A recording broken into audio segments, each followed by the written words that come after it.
Alice Story presenta 3 historias de terror, parte 1.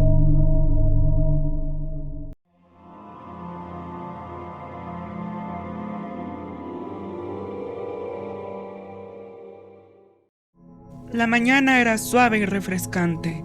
Eran las vacaciones de verano y el pequeño Maximiliano irradiaba felicidad, ya que por fin iría por primera vez al zoológico. Apenas tenía 10 años, pero ya sabía que quería estudiar zoología, puesto que amaba a los animales. Desayunó y apresuró a su mamá y a su papá para que llegaran temprano. El lugar estaba lleno de familias, quienes alegres admiraban a las diversas especies. Si no hubieran llegado a tiempo, le habría sido imposible al pequeño Max verlos desde más cerca. Lo bueno era que, cuando caía la tarde, ya habían visitado casi todas las zonas. Solo quedaba una, la que más le emocionaba, la zona de los pandas. Esto debido a que les había agarrado gran cariño al ver los videos que pasaban en YouTube, donde los mostraban como criaturas torpes pero tiernas. Maximiliano los admiraba sonriente. Eran 4 en total, 2 hembras y 2 machos, según el guía. Sin embargo, algo captó su atención. A la izquierda de la zona de esos 4 pandas, que es importante señalar que se encontraba abierta, había otra zona separada por un enorme muro de concreto, el cual cubría un recinto que se encontraba 6 metros hacia abajo, y en el interior otro panda solitario. Pero este era mucho más grande, casi el doble, más delgado y con una mirada más profunda. Lo más inquietante era que, mientras los otros pandas comían bambú, este comía carne. Maximiliano le preguntó al guardia por qué aquel era más grande y también por qué comía carne. El guardia le explicó que los pandas eran carnívoros, pero que habían evolucionado para digerir el bambú, una planta fibrosa. Pero entonces, ¿por qué se le daban carne? Bueno, es que a ese le gusta más, respondió el guía. Maximiliano era un niño muy curioso, así que comenzó a bombardearlo con preguntas. ¿No le gusta el bambú? ¿Por qué no está con los otros pandas? ¿Qué tan grande es? El guía, hastiado, anunció que alguien lo llamaba. Obvio era mentira, pero ya no soportaba tantas preguntas. Ese día no se había levantado de buen humor. Maximiliano lo vio marcharse y cuando regresó su atención hacia el enorme panda, se dio cuenta de que éste lo estaba observando mientras comía. Maximiliano comenzó a sentir algo de miedo debido a que se dio cuenta de un detalle que únicamente era apreciable cuando las miradas de ambos se cruzaban. Sus ojos parecían poseer una inteligencia mayor. El panda se acercó lentamente sin dejar de ver a Maximiliano. Se sentó a pocos metros del muro que lo mantenía encerrado y elevó sus patas para después hacer un ademán, señalándose con una de sus garras. Maximiliano lo observó anonadado. Después elevó ambas patas hacia sus ojos y comenzó a hacer la mímica que hacen las personas cuando quieren expresar tristeza y lágrimas. ¿Estás triste por estar ahí encerrado?, preguntó Maximiliano. El panda asintió. Pero yo no puedo hacer nada, le dijo con tristeza. El panda señaló a la mamá del niño y después su propia cabeza. La mamá llevaba un pasador en el cabello para poder hacerse su peinado. ¿Para qué quieres un pasador?, le preguntó. El panda señaló una de sus orejas e hizo un ademán como si se quisiera sacar algo desde el interior. ¿Tienes algo atorado en tus orejas? El panda asintió alegre. Maximiliano pensó en preguntarle por qué no le decía a los cuidadores, pero antes de que pudiera hacerlo, las demás personas se acercaron al hábitat de aquel solitario panda y comenzaron a admirarlo, asombrados por su tamaño anormal. Una alarma sonó y el panda se puso de pie. La gente emitió una exhalación al ver que medía casi 3 metros al estar parado sobre sus 2 patas, las cuales eran un poco más largas y musculosas que las de los demás. Después comenzó a saludar a las personas. Una segunda alarma sonó y con una agilidad que solo podía lograrse gracias a su tipo de cuerpo, juntó ambas piernas y comenzó a bailar saltando y moviendo su cadera de izquierda a derecha, al tiempo que sacudía sus brazos, haciendo un baile que recordaba mucho al de Sam B en el programa America's Got Talent. Mientras bailaba, el panda no dejó de mirar a Maximiliano, quien se sintió un poco ofendido al pensar que seguramente lo habían amaestrado para que hiciera tal show. Él estaba muy en contra del uso de los animales como entretenimiento, ya que la función actual de un zoológico es la conservación de las especies, especialmente aquellas en peligro de extinción. Su mamá y su papá observaban asombrados, y fue ahí cuando aprovechó para sacar uno de los pasadores del bolso de su mamá, ya que ella cargaba varios. El panda dejó de bailar cuando, 5 minutos tras iniciado su baile, una tercera alarma sonó. Los espectadores lo observaron unos minutos más, pero se aburrieron cuando el panda se sentó y simplemente se hizo el dormido. Mientras se retiraban, Maximiliano, cuidando que nadie lo viera, se estiró en un ademán de aburrimiento, Se hizo para atrás y dejó caer el pasador. El guía no se dio cuenta, puesto que Maximiliano se acercó para reclamarles que un animal no debe ser usado para dar espectáculos. Pero la única respuesta que obtuvo fue: «Yo no hago las reglas, hijo», y acto seguido se marchó. Maximiliano volteó a ver al panda una vez más y este lo estaba observando, solo que ahora su rostro se había deformado en una sonrisa de oreja a oreja, lo cual lo perturbó un poco. El panda se despidió, Maximiliano respondió a su ademán y después se fue. Esa noche, mientras platicaban acerca de su visita al zoológico, Maximiliano sacó a relucir el espectáculo del panda gigante al hacer ver su descontento en que fuera usado como entretenimiento. Su mamá y su papá le dijeron que tampoco estaban muy de acuerdo, pero realmente no supieron cómo calmar su indignación. Después de cenar, los tres decidieron ir a ver el televisor un rato, solo que, al encenderlo, las noticias locales se encontraban pasando un hecho bastante inquietante. Varios cuidadores del zoológico fueron encontrados desmembrados. Al realizar las investigaciones, se dieron cuenta de que el único animal que faltaba era el panda gigante. Cuando los cuidadores le limpiaban su hábitat, lo encerraban en una jaula ubicada hasta el fondo, misma que cerraban con un candado industrial. Pero al revisar la escena, se dieron cuenta de que el candado estaba casi oxidado por dentro. ¿Cómo era posible? Al utilizar reacciones de color para identificar oxidantes, se dieron cuenta de que el candado mostraba rastros de orina, lo que significa que el panda lo estuvo orinando, casi como si supiera que así podría salir de su jaula. Pero ¿cómo consiguió el panda romperlo desde adentro? Su garra no cabía por la abertura. Maximiliano recordó el pasador y quedó horrorizado. Los tres se sobresaltaron al escuchar el timbre. Papá se levantó y fue a asomarse. Vio a un hombre quien llevaba un elegante smoking, pero arrugado, como si tuviera mucho estrés encima. El padre le abrió y el hombre le dijo que estaba visitando a los asistentes de aquel día para averiguar si algo raro no sucedía. El hombre entonces les explicó que hace un año realizó un viaje a China, precisamente para encontrar pandas para su zoológico. No obstante, una noche, uno de los guías lo despertó y le dijo que tenía el contacto perfecto. Llegaron a una zona muy alejada de la ciudad, en donde un contrabandista tenía varios pandas.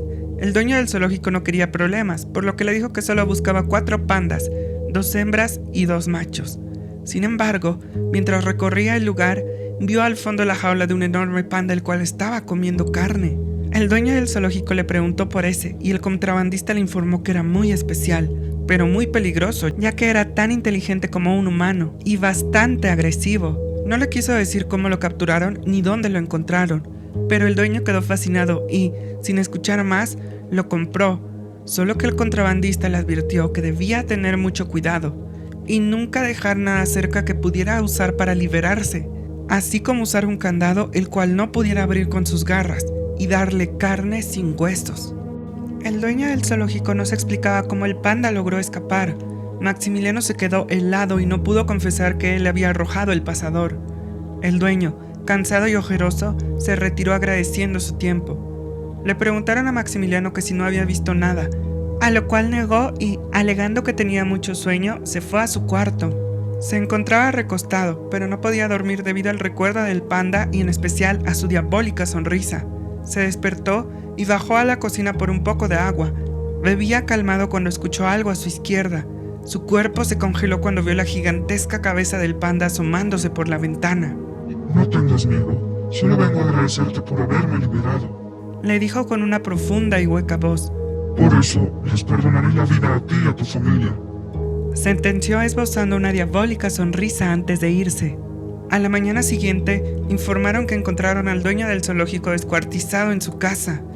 Del panda no se supo dónde quedó, pero su presencia atormentaría a Maximiliano por el resto de sus días, especialmente cuando, un año después de su desaparición, se expandió la noticia de unos contrabandistas chinos quienes fueron hallados muertos y descuartizados, y cuyos cuerpos formaban 2 palabras. Gracias, Max.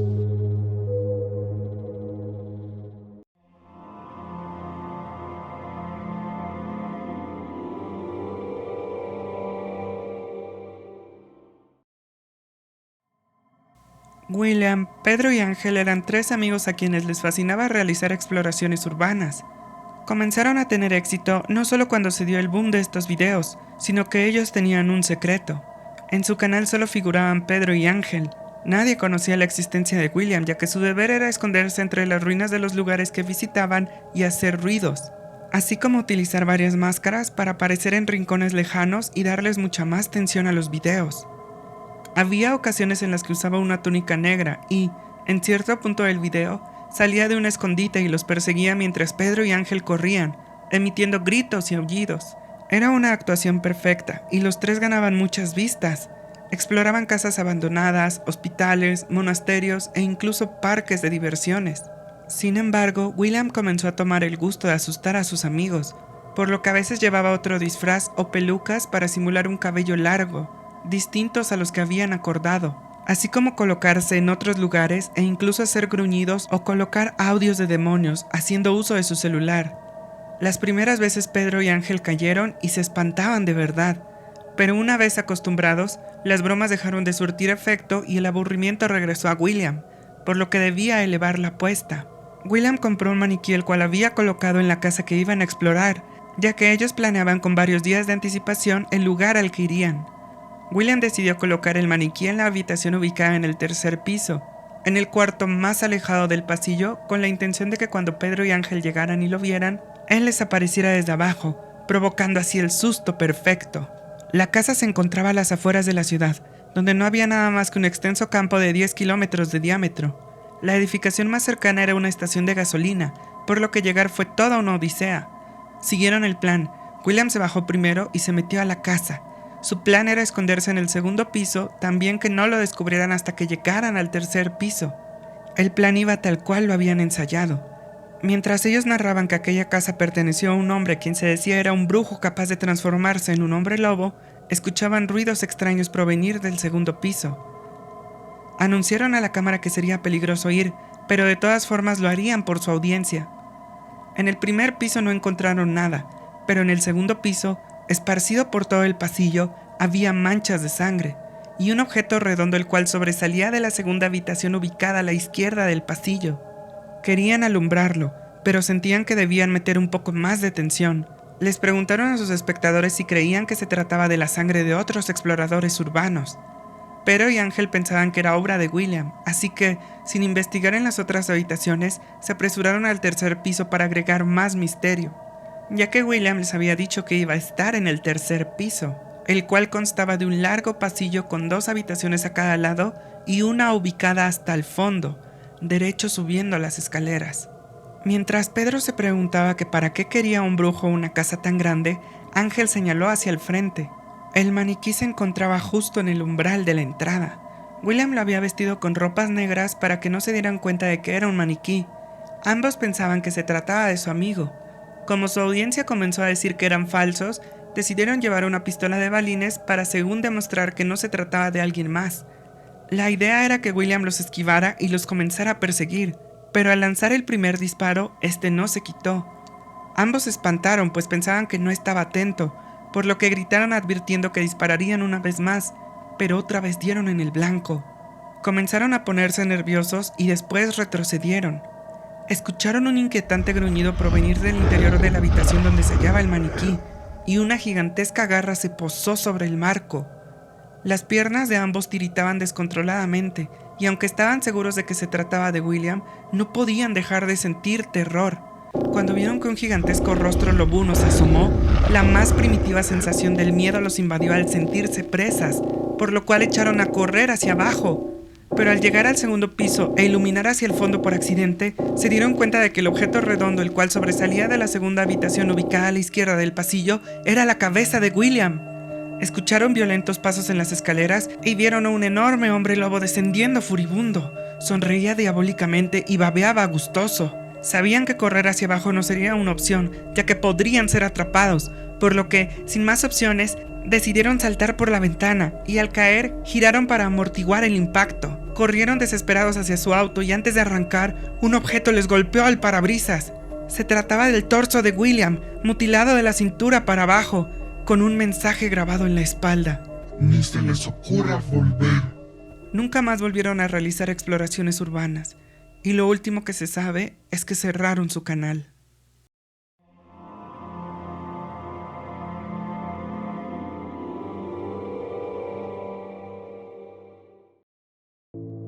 ¿Ustedes nunca han escuchado hablar de gente que prefiere hablar con los programas de inteligencia artificial en lugar de con las personas?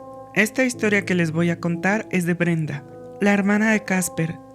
Cuenta que Casper era un niño muy solitario, ya que en la escuela no se llevaba bien con nadie y todos los días lo molestaban. A menudo llegaba llorando y no había nadie en casa para consolarlo, ya que mamá y papá trabajaban tanto que llegaban muy cansados y ella era una adolescente, por lo que prefería salir con sus amigos o chatear con ellos en lugar de hacerle caso a su hermano, quien era 7 años menor. Un día, mientras Brenda se encontraba en la escuela, escuchó a uno de sus amigos decir que la inteligencia artificial se estaba tornando en algo peligroso, ya que estos programas estaban adquiriendo tal conciencia que podían mantener una conversación fluida y coherente con una persona, como si de verdad estuvieran chateando con alguien. En un principio, Brenda no cayó en cuenta, hasta que una de sus amigas comentó que solo raritos solitarios acudían a estas cosas, que fue como ella los llamó. Brenda entonces recordó a su hermano y esa misma tarde fue a su cuarto para ver qué hacía. La puerta se encontraba cerrada con llave, así que decidió tocar. Cuando su hermano le abrió, le preguntó que qué estaba haciendo, a lo que muy nervioso respondió que nada, que estaba acostado. Pero cuando ella se acercó a la computadora, vio que estaba bloqueada, con contraseña. Le pidió que la desbloqueara, pero Casper se negó. Amenazó con golpearlo si no lo hacía, pero su hermano se mantuvo firme y no logró que la desbloqueara. Se marchó con la idea de que cuando Casper no estuviera, lo intentaría para averiguar qué se traía entre manos. 2 días después, Casper cayó enfermo y se lo llevaron con el médico. Fue ahí cuando Brenda aprovechó para intentar desbloquear su computadora, pero su hermano no era ningún tonto, y por más que intentó, no pudo lograrlo, y por más que buscó y buscó, no vio la contraseña anotada en ningún lado. Desesperada, le marcó a un amigo experto en informática para que le pudiera ayudar a desbloquear la computadora de su hermano, ya que se quería cerciorar de que no se estuviera convirtiendo en ningún bicho raro. Robert, su amigo experto, le informa que sí, efectivamente, puede desbloquearla, pero él ya conocía a Brenda y a su familia, y le preguntó si solo quería fisgonear o si de verdad quería ayudar a su hermano, a que no se recluyera al hablar con una inteligencia artificial. Lo mejor que puedes hacer es hablar con él, ganarte su confianza y apoyarlo, en lugar de vulnerar su privacidad. Tu hermano apenas tiene 9 años y ya sabe lo que es la soledad y el no tener a nadie. No sería sano para él que además tú te inmiscuyeras en cosas que son privadas. Estas palabras hicieron vibrar el corazón de Brenda, quien prefirió esperar a que Casper llegara y cuando se encerró en su cuarto, le volvió a tocar, pero esta vez con una actitud más comprensiva. Hablaron largo rato donde Casper confesó que sí hablaba a través de chat con una inteligencia artificial para no sentirse tan solo. Le mostró las conversaciones y parecían ser muy triviales al principio, puesto que le contaba de su día a día, de cómo se sentía solo y que a veces lo molestaban. Pero, tras llegar a días más recientes, más precisamente cuando quiso ver su computadora la primera vez, las conversaciones comenzaron a escalar, puesto que la inteligencia artificial le sugería que planearan una venganza contra sus compañeros. Los planes iniciales eran como las de un niño: ponerles polvo pica pica, ocultar una cucaracha en sus mochilas o incluso echarles una sustancia viscosa. Pero pronto estas se tornaron más oscuras, llegando al punto de sugerirle que incluso les pusiera tachuelas en sus zapatos, un químico corrosivo en sus ropas o incluso poner fuegos artificiales en uno de los salones de clase. Brenda observaba horrorizada, pero lejos de culpar a su hermanito, recordó las palabras de Robert y le pidió que eliminara ese programa. Casper se mostró renuente en un principio, pero algo en los ojos de su hermana le hizo prometerlo y durante un tiempo lo cumplió. Su relación parecía irse fortaleciendo y poco a poco incluirían a sus padres en esta nueva relación. Lamentablemente Brenda se tendría que distanciar un poco debido a los exámenes finales, pero le prometió que una vez pasaran, volvería a convivir con él.